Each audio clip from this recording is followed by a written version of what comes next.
कहाँ रह गए ये दोनों? वो आदमी इधर उधर घूमता रहता है और अब उसे भी अकेले डर लगने लगता है। कभी उस आदमी को किसी औरत का साया दिखता है, उसके लंबे खुले हुए बाल और पायल की छम छम आवाज, चुड़ैल, बचाओ बचाओ, चुड़ैल। फिर अचानक वो चुड़ैल उसके सामने आ खड़ी होती है और आदमी बहुत तेज चिल्लाता है और वही बेहोश हो जाता है। अरे ये चिल्लाने की आवाज किसकी आई? हाँ, आवाज तो मुझे भी आई। चलो चलकर देखते हैं। फिर सोसाइटी वाले नीचे आ जाते हैं तो वो वहाँ पर रमेश को जमीन पर पड़ा हुआ देखते हैं। सब जल्दी से नीचे आते हैं। सविता और भाविक भी नीचे आ जाते हैं। अरे कोई इन्हें होश में लाओ, उठिए भाई साहब, उठिए। फिर कुछ ही देर में रमेश को होश आता है और वो सारी बात सोसाइटी वालों को बताता है जो उसके साथ कुछ देर पहले हुई थी। तभी सोसाइटी में अजीब सी आवाजें आने लगती हैं। मम्मी देखा ना, मैंने बोला था ना कि भूत है। हाँ बेटा, तुम सही कह रहे थे। तभी सोसाइटी के बीचों बीच धुआं उठने लगता है और वहाँ वो चुड़ैल आ जाती है। कौन हो तुम और क्यों हमें इतने दिनों से परेशान किया हुआ है? हाँ हाँ बताओ, क्यों तुमने इतने दिनों से इन लोगों को परेशान किया हुआ है?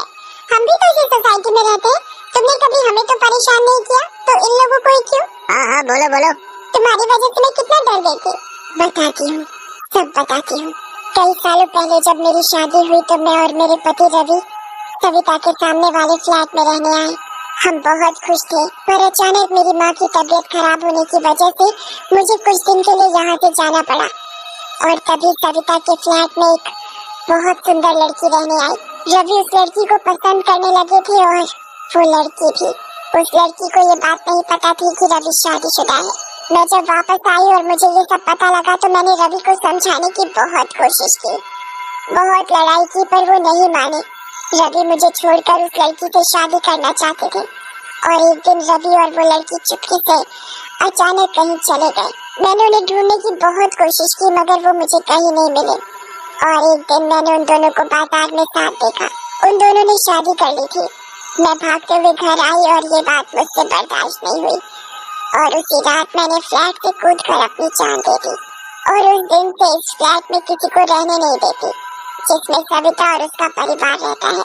हमें बहुत दुख हुआ सुनकर जो भी तुम्हारे साथ हुआ, पर इसमें मेरे और मेरे परिवार का क्या कसूर है? हाँ आंटी, आप तो अच्छी आंटी हो, ऐसे कैसे कर सकती हो? चुड़ैल भाभी की मासूमियत देखकर पिघल जाती है। ठीक है, अब मैं तुम लोगों को कभी परेशान नहीं करूंगी। ऐसा कहते ही वो चुड़ैल हवा में गायब हो जाती है और कभी किसी को परेशान नहीं करती।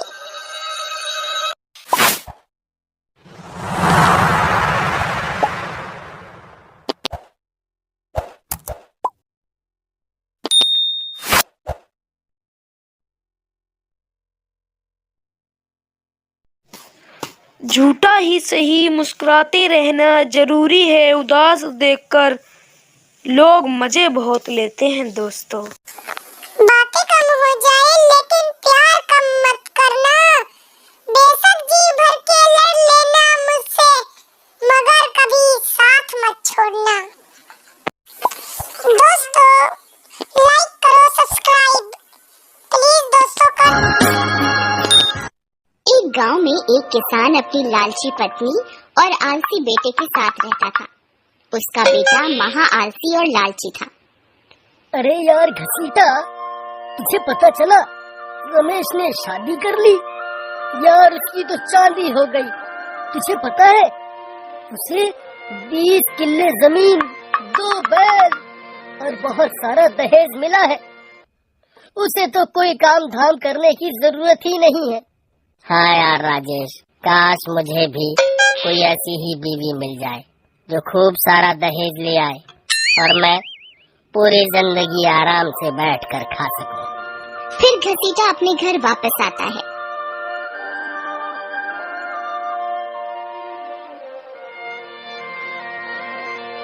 आओ मेरे लाल, मेरा राजा बेटा आ गया। आजा आजा, मैंने तेरे मनपसंद की सब्जी बनाई है। माँ, मुझे भी शादी करनी है। तुम्हें पता है रमेश को कितना सारा दहेज मिला है? उसकी तो लॉटरी लग गई। मेरी भी ऐसे ही किसी लड़की से शादी करवा दो ना माँ। बेटा मेरा भी यही सपना है कि मेरी बहू बक्सा भर के मेरे लिए सोने के जेवरात लाए। फिर बाप ने तो मेरा कोई सपना पूरा किया नहीं। क्या पता मेरी होने वाली बहू ही मेरा सपना पूरा कर दे। फिर थोड़े ही दिनों में झूठ और फरेब का सहारा लेकर लालची औरत अपने बेटे की शादी करवा देती है। आओ आओ, तुम्हारा स्वागत है बहू रानी। आज से तुम इस घर की रानी हो, ठीक है? तुम्हें इस घर में कभी कोई तकलीफ नहीं होगी, ठीक है? बेटा, तुम भी इसका खूब ख्याल रखना, इसे कभी अपने मायके की याद ना सताए। हाँ माँ, मैं इसका बहुत ख्याल रखूंगा।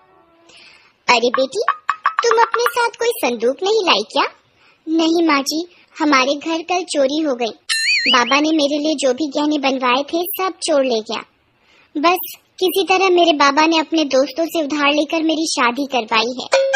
अरे मर गए रे, ये हमारे साथ कैसा धोखा हो गया। हमारे तो सारे सपने धरे के धरे ही रह गए।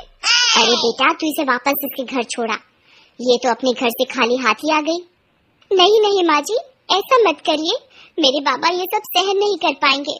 आप मेरे बाबा को थोड़ा सा वक्त दे दीजिए, वह आपकी सारी इच्छाएं पूरी कर देंगे। फिर अगले दिन से वे रहे। ए बहू रानी, चल काम पर लग जा, ये सारे बर्तन तुझे ही साफ करने हैं। जी माँ जी, मैं सारे बर्तन साफ कर दूंगी। ए बहू रानी, ठीक से सफाई कर, तेरे बाप ने इतने पैसे भी नहीं दिए कि मैं अपने घर में कोई नौकरानी ही रख सकूं। नहीं नहीं माँ जी, मैं सारी सफाई कर दूंगी। सीता की सास और बेटा मिलकर ऐसे ही उसे सताते रहते हैं और बेचारी सीता बिना कुछ कहे सारे दुख झेलती रहती। क्यों रे बहू रानी, अब तो कितने दिन हो गए, तेरे बाबा ने अब तो तेरे लिए खूब सारा दहेज इकट्ठा कर लिया होगा। बेटा घसीटा, तू आज ही इसे इसके घर छोड़ के आ जा। और सुन बहू रानी, बिना दहेज के वापस आने की